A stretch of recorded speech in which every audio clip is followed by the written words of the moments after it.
Starting us off at day 3. Previously, we were able to snatch up Evernight at 80 pity after a loss to Fushuan at 40 pity, and story-wise, we're about halfway done through Penacony. The main team I was using throughout the story was Archer, who was available for free when I started, as well as Moza of Standard, Fushuan, and of course RMC. And of course, there's that weird situation where I logged into this email trying to find my previous account, but anyway, currently I am aiming to get Evernight all the way to E2S1, which is going to be a bit of a struggle since her banner ends in about 5 days. Considering all of the new player gains through story, achievements, and Simuni, it should be doable with a bit of luck. And here we have our first 10 pull on the Litecoin banner, and I'm obviously hoping for DDDs. But back into story progression, the Trailblazers discovered the Watchmaker's Legacy, and that's actually it for day 3. Now we have day 4. So we got to beating up Sunday, woken up from the dream, and then railed Sunday this time. Fun. And with that, the Penacony arc is just about over. And thankfully, Trailblaze missions actually give us a lot of the world tickets, so we get to level up the Clocky statue a bit more. Gives us jades and exp, and that leads into the second 10 pull on the weapon banner. Dance as Dance, that is really good. On the previous account, I had went 138 pulls for Evernight's Lightcone with 2 Dance as Dances to my name, so that's already good. But moving on with the story a bit more, we said our goodbyes to Penacony, got a lot of rewards as well. And that leads into upgrading the Clocky statue a bit more, which leads into the next Equilibrium trial. I have actually been saving up my Echoes of the War for the week, since if I clear this Equilibrium trial, that's gonna guarantee me 2 boss mats for every single clear, and in the early game, that is genuinely one of the biggest bottlenecks to having your characters function. And I also saved up my Trailblaze power so I can get a little bit more boss mats for each of my clears, which were made very easy with a friend with an ET Saber. And with that out of the way, I can contemplate a lot about which boss traces I want to get for the week. Initially, I wanted Moza and RMC traces because I'm gonna be using RMC forever, and I was expecting to use Moza a bit more with Archer, and I'm gonna be honest, I thought each follow-up from his talent would have given a skill point. That's a big oopsies on me, and RMC is just good. But with all of that leveling comes a lot of standard passes as well. I am slowly approaching that 75 soft pity on the standard banner. And obviously I'm hoping for a Bronya, or at least a Bronya cone, but that is a 1 in 7, so I shouldn't really be too hopeful for it. And I went for the Fushuan's trace materials next because she needs her Ascension passive that makes her heal on ultimate, otherwise the team just slowly dies in a fight and it's actually horrendous. And the energy on skill does help quite a bit with ults, but it's not too huge. And luckily, since I'm a new player with like 500 pulls ready to claim, I have a lot of Stardust materials, so I can actually level up traces to an okay degree without grinding for them with Trailblaze power. And for the last Echo of the week will be Evernight traces, because duh. And then we have Jade grinding with Simuni. You'll be seeing this quite a bit because it is an incredible way of getting Jades as a new player. Then I did a couple more 1-star Ascensions to get a few more standard pulls, but still hasn't hit the 5-star yet. And with a little bit more jades, we have yet another 10 pull on the Litecoin banner, which makes 30 and Shui. Okay. And with my leftover Trailblaze power, I decided to farm up boss mats for Evernight so I can actually use her after getting her. Alright, usable enough, nobody has builds anyway. And we get a few more standard passes, which means our standard pulls, we are at 75 pity. That is the 5-star. Now the big question, is it Bronya, or at least is it a Harmony? And the answer to that question is a Harmony. It is Bronya! That is genuinely insane. Still very relevant despite being a 1.x unit. And now, I decided to snatch up the Remembrance Lightcone from the Herda shop, level it up a bit to give at least a usable Lightcone to Evernight, level up a few traces here and there, especially the first 2 Ascension passives, and get a okay set. Not looking for anything at all, but that's usable for now. On to day 5. Day 4 was a lot of character progression. So we're doing story progression now. We beat up Sunday yet again, and then we're actually doing the Xianzhou Luofu Memory of Chaos. Well, at least the first stage, since I actually have 2 characters now, I can do the first floor, which gives us 200 jades, but also Yukong. So I can actually start exploring. The movement speed buff is huge. And since I'm already here, might as well do a few more Forgotten Hall stages, get a few more jades, and get yet another 10 pull on the banner. Okay, subscribe for more. Got to the Vortex of Genesis, which also unlocked the title bounty, so we get even more jades and more importantly, more EXP. And then we beat up Nikador, except not really. We got Foolie's Gaze, and then we unlocked the Remembrance Trailblazer. Yeah, that was the first unlock. Yeah. And then doing a quick pity check on the Litecoin banner, I'm at 40 pity, and then I don't know why, I got a bit impatient, so I started doing single pulls. 41, 42, 43, 44, 45, and... okay. Being impatient pays off. So for context, previously I started an account, but restarted it because I had horrible luck. This Litecoin took me 138 pulls. This one just took me 47. I am way ahead compared to the previous account. So I'm leveling that bad boy straight up, and we're rematching Nikador next. And with an E2S1 Evernight, the story doesn't really pose much of a challenge. And we also get to unlock the As I've Written book now, which is going to be a huge help when it comes to jades, and relic fragments, and resin.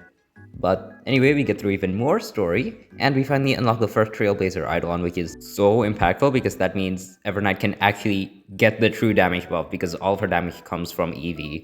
Composed of few sagas and nice amount of jades, even more Trailblazer Eidolons, even more jades, and then we claim a bunch of ambrosia through the story, so we get even more Trailblazer Eidolons and more jades and more jades. Yeah, the new player experience is pretty nice. And we get onto the first temple for E1. Yeah, about what I expected. And then we have our first encounter with the Flame Reaver, which is foreshadowing for the current MOC. And then we have to beat him up again. And then we get even more ambrosia, which means even more. You get the point. And we unlock the Trailblazer's E6, which was a lot faster than Penacony. And claiming a few things here and there, including the Day 7 Gift of Odyssey on Day 5. Trust me, this makes sense. Just trust me on that one. And with that, we can do yet another 10 pull on the character banner. Okay, at least that's more pity. Now moving on to Day 6, we kick the day off with a lot of Divergent Universe for the Jades, and a little bit of achievement scrounging because we are close to the next 10 pull, which is a thing, obviously. I always like it when I get those lore relevant 10 pulls. Meanwhile, in the story, we have to deal with a military runner that is slow as hell. I don't know why they keep putting slow runners in Amphorius, but aside from that, we got more ambrosia and a little bit of exploration done. And then we got flashed by Cypher. And then we had a duel with Pollux, which ended pretty easily. I'm gonna be completely honest. And with Pollux defeated, we can submit the Core Flame of Death into the Vortex of Genesis. Which means another Trailblaze quest is finished, which means rewards, and also Nameless Recollection, but also enough ambrosia to unlock the chest locator for Amphorius. And thanks to the Nameless Recollection, we got even more jades, so yet another 10 pull on the Evernight banner, still nothing. And a bit later, we had our Proi moment, with a little bit of Anomaly Arbitration foreshadowing, hint hint nudge nudge.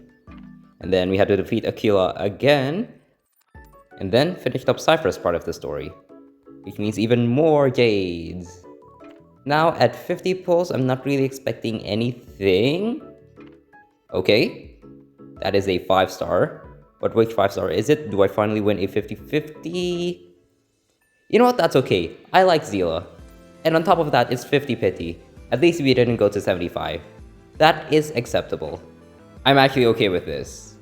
And then even more story progression later, I am so glad for the skip button, because otherwise I wouldn't have been able to fit 50 hours worth of gameplay.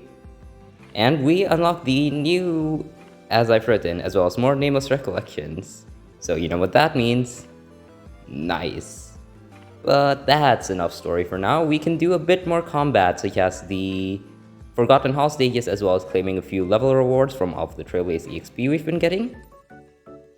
And with a little bit more scrounging, we have yet another 10 pull. Don't want to make that mistake.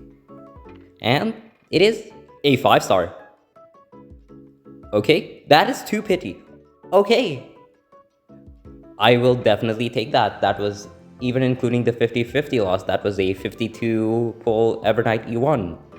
So that's what, about 210 pulls-ish for E1S1 Evernight, which is incredible because, again, on the previous account, I was at nearly 300 pulls without E1. And I'm actually going to build Mini Herta because Purification ends tomorrow and I want to get at least a few jades. Of course, I'm not even expecting to clear Purification 3, but extra jades is extra jades. Then I also did a lot of Sim Uni First Clear rewards because those give 5-star relics as well as Herta Eidolons, which I do need for that small boost of power. And obviously, it was a breeze, even with Evernight not being too good with simulated universe blessings. It's still Evernight in 1.x content. So we grinded quite a bit of jades as well as Herta power-ups. And then we got even more jades because of the index rewards, which are incredible. So that's another 10 pull on the character banner. As expected. And with all of that grinding, we now have E6 Blue Herta. And I also decided to level up a few relics I got from using a few bits of Trailblaze power here and there. I just want usable relics for now, and I'm not trying to farm it because it's super inefficient. So anything, yeah, usable like that is good. So this is the account's first try into endgame, and by endgame I mean Purifications 1 and 2, but that's endgame to this account. We barely missed out the 40k on the first half, and then on the second half, running a completely 1.0 team, straight up actually 1.0. But unfortunately, even with Mini Herta doing her best, not having any 3.x supports or healers or anything is kind of a death sentence. So we barely miss out on the 60k. But I'm not one to go down that easily, so by swapping in Asta for Moza, we are able to get 40k on the first half, and if I just do the exact same things as last time, that'll be an easy 60k, which is seeming closer and closer, and with the last action for Herta, we do actually hit 60k. So that's 180 jades, not too bad. Meanwhile, Purification 2 is a bit of a mess. Yeah, I'll take the 1-star. You know what, that's 240 jades, that's not too bad. I am kinda missing 560 from this reset, but let's not talk about that. Meanwhile, in the story, we finally take down Lygus as well and submit the core flame of World Bearing. Yeah, World Bearing. And that gave us a hefty dose of Disorder Ambrosia this time, which is nice. So we got more EXP from the other Ambrosia quests and even more EXP, 19 whole levels from that, thanks to the Disorder Ambrosia. Now we're finally officially awakened to the account. So story-wise, Danheng aired out past grievances, and then we got another 10 pull, which gave us a lot of 4-stars. That's actually not too bad. And then I decided to grind out the other sim-uni game modes like Storm Disaster, which gave us a lot of jades for first time clearing difficulty 3, as well as a lot of jades from the index. So with a few Star Glitter, Starlight, same thing. Another 10 pull, nothing much. So moving on to the Unknowable Domain, decent bit of jades here and there, and more things that are exclusive to the Unknowable Domain for the index rewards. Then a few more clears, a few more rewards, a few more index rewards. You can see how new players get quite a few jades from the simulated universe. We are actually already at another 10 pull. And yeah, can't always be lucky. But anyway, I was locked in on doing as much sim uni as I can because her banner ends in, what's that, 2 days? So I really need to get her and get her now. Another 10 pull goes, nothing much. So I decided to do more Xianzhou Forgotten Hall stages, which were obviously easy. I was way over leveled, plus I had Evernight on one side. Then I started doing a bit of exploration here and there. Not too much, just enough to get a few more extra pulls. And then we finished up the story quest with defeating the Icar Meme Sprite, popped up again in 80s Elysiae, and initiated our final Eternal Occurrence. And I am officially caught up with the story. Well, not really, since I skipped quite a bit of it, but I can always just watch an Ashikai summary video. And with a few more memory recollections here and there, which are actually almost complete now. We're just missing a few levels from the next patch. We get a lot of extra jades, and then we're just missing a little bit for a temple, so I did a bit more exploration. And that is the 5-star. The big question is that Evernight? Do I finally win a 50-50? Unless you count early loss and then early win as a win, but it is in fact a 5-star. And nobody cares about these free pulls, I guess. And this is going to be 75 pity, and it is Evernight. That is my first 50-50 win among 2 accounts. There we go. With less than 2 days on the banner to spare, I've got an E2S1 Evernight in a week. With a bit of luck, but if you think about it, it's average luck if you count my previous account. So stay tuned and subscribe to see the next video where I beat MOC 12. That's gonna be a fun one.